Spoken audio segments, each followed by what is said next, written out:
Dans un monde de plus en plus numérique, les cybermenaces prennent de l'ampleur et aucune entreprise n'est à l'abri, pas même celle du secteur automobile ou les marchands de pneus.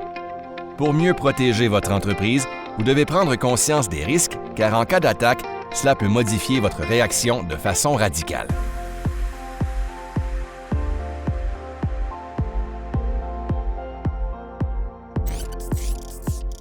Piratage psychologique et rançongiciel. Quand vous ouvrez la porte aux criminels. Selon les experts en cybersécurité des assurances Federated, l'une des techniques de cyberattaque les plus dangereuses reste le piratage psychologique. Voyons quelques façons dont les cybercriminels peuvent vous cibler. Qu'est-ce que le piratage psychologique? On appelle piratage psychologique l'exercice d'activités malveillantes au moyen d'interactions humaines. Il s'agit de manœuvres frauduleuses où les cybercriminels tentent de vous piéger, vos employés ou vous, en vous amenant à poser un geste inhabituel, comme cliquer sur un lien, ouvrir la pièce jointe d'un courriel ou fournir de l'information confidentielle à propos de votre entreprise, telle que l'identité des personnes autorisées à effectuer des virements électroniques ou à modifier des renseignements bancaires. Avec cette information, un pirate peut ensuite cibler directement ces personnes. Si la manœuvre frauduleuse fonctionne, vous risquez de faire l'objet d'une attaque par rançongiciel, soit une forme d'extorsion se traduisant par la perturbation de vos ressources informatiques jusqu'au paiement d'une rançon. En résumé, les criminels chiffrent toutes les données importantes sur votre ordinateur au moyen d'une clé que vous n'avez pas. Il est donc impossible d'accéder à vos données. Le pirate vous envoie un message vous demandant de communiquer avec lui à une certaine adresse afin de lui verser un montant en crypto-monnaie pour récupérer vos données. Or, de nombreux experts en cybersécurité conseillent de ne jamais payer de rançon et de ne pas interagir avec les criminels si possible. Il est préférable de prendre des précautions en amont en conservant des copies de sauvegarde appropriées de toutes les données et de tous les systèmes importants afin que des experts des technologies puissent résoudre le problème le plus rapidement en cas d'attaque. Les pirates savent que si vous payez une première rançon, vous pourriez probablement en payer une deuxième. Il est fort possible qu'ils récidivent en vous demandant une somme encore plus importante. Ils feront des recherches sur votre entreprise pour déterminer votre chiffre d'affaires, vos liquidités et le montant de la rançon qu'ils peuvent exiger. Alors, comment se protéger contre le piratage psychologique et l'extorsion par rançongiciel? Étape 1. Conscientiser vos employés.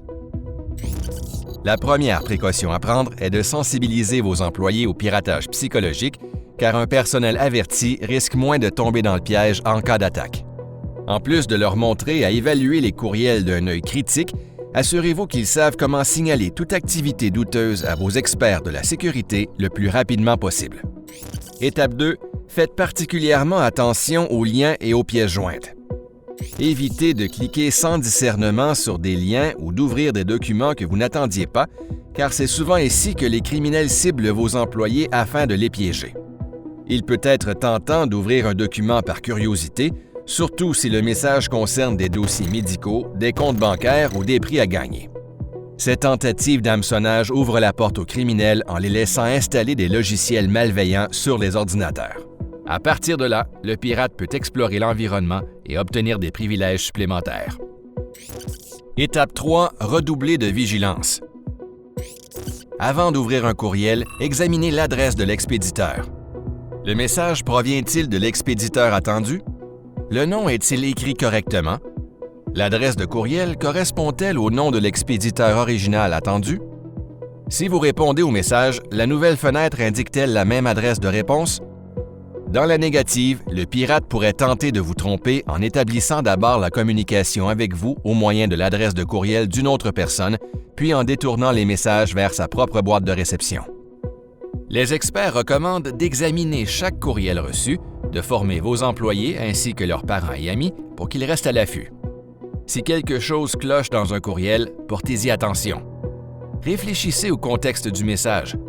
Si des clients vous envoient des courriels contenant une pièce jointe comme une facture en souffrance à payer sur le champ, méfiez-vous encore plus, car les clients n'envoient pas de facture. C'est vous qui leur en envoyez. Il est probable qu'un pirate ait compromis l'adresse du client ou du partenaire de qui semble provenir le courriel et s'en serve maintenant comme appât pour distribuer un logiciel malveillant à tout le carnet d'adresses de la victime. Étape 4. Portez attention au logo, à l'orthographe et à la grammaire.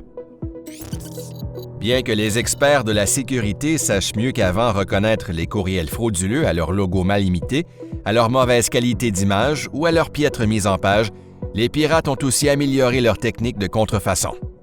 Si vous recevez un courriel vous invitant à récupérer un fichier auprès d'un fournisseur légitime, mais que le logo semble déformé, de la mauvaise couleur ou du mauvais degré de transparence, voyez-y un signal d'alerte.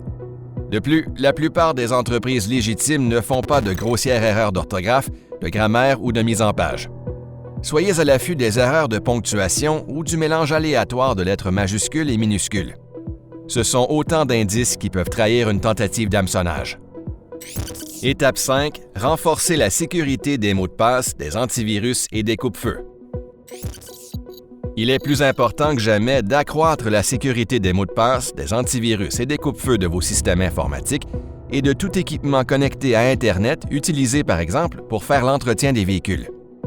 Une bonne pratique consiste à mettre à jour régulièrement les mots de passe et à ajouter des exigences quant à leur complexité et leur longueur, mais aussi à s'assurer que les autres logiciels de protection sont efficaces et à jour. Prenez soin de mettre régulièrement le tout à l'essai avec des professionnels de la sécurité. Étape 6. Utilisez l'authentification multifacteur. Si un pirate s'empare du nom d'utilisateur et du mot de passe d'un de vos employés, il pourra facilement ouvrir une session dans votre environnement. L'authentification à 2 facteurs ou plus peut aider à restreindre l'accès au système en exigeant des employés qu'il entre non seulement un nom d'utilisateur et un mot de passe valide, mais aussi un code à 6 chiffres envoyé à leur téléphone ou à un autre appareil autorisé pour accéder à leur boîte de réception, à leur calendrier ou à leurs applications de travail. Il existe divers outils conçus à cette fin. Consultez un expert en sécurité informatique pour savoir lequel correspond le mieux à vos besoins. Nous pouvons vous aider à prévenir d'éventuelles cyberattaques ou à vous y préparer. Si vous êtes client des assurances Federated, communiquez avec votre agent en assurance de dommages. Si vous n'êtes pas encore client et souhaitez en savoir plus, consultez notre site web federated.ca/fr.